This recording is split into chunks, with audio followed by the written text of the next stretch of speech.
Hey, Steph. How you doing? Good, man.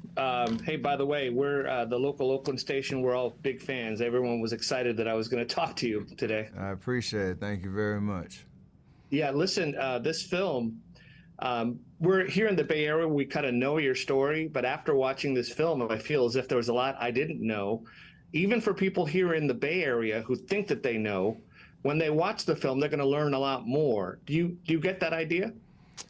Yeah, that was a big concept of why this was a story that we wanted to share and with this medium, just because I've been in the Bay for 15 years now, going into my 15th year in the league, and part of a big part of who I am as a basketball player, as a person, was formed at Davidson, and the relationships that I had, the relationship with Coach McKillop, my teammates, and even leading up to the decision to go there. So there's a lot of things that I feel like kind of speak to the underrated mindset that I've carried my entire career.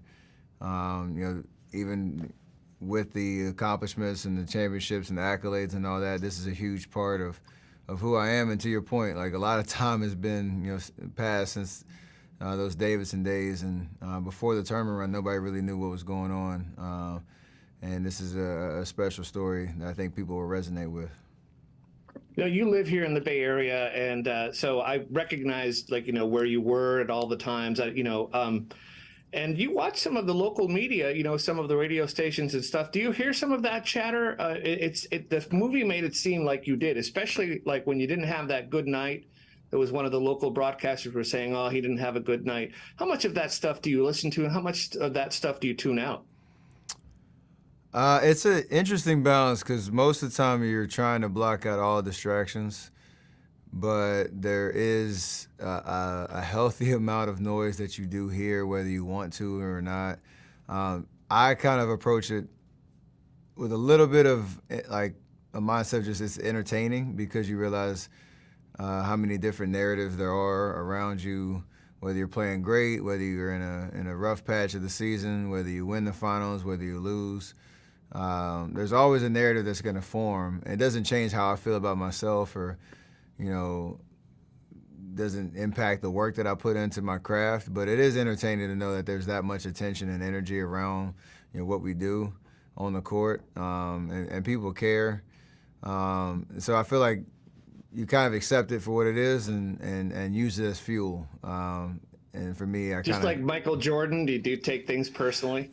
yeah, I just don't go searching out for it because I don't need any extra motivation. But if I do hear something, I definitely know how to bottle it up and use All right. Well, I won't talk crap on Bay Area Airways because you it. won't hear it anyway. Hey, listen, I have a daughter that's your age who plays basketball. In fact, I have two daughters, and I want to thank you personally for being so interested in girls' sports. I have two daughters who are playing basketball. They love you, and when you come out and you say things about girls' sports and basketball in general, it really does make a difference. I appreciate it. It's definitely a big part of any opportunity I have to promote equity in the game and opportunity in the game. So yeah, I'll keep staying on that mission and hope a lot of young deserving girls who love sports, who love basketball, feel seen for sure. All right, Steph, here at KTVU Oakland, I hope that you watch us sometimes because we watch you and we love you. Thank you. No, I appreciate it. Thank you very much.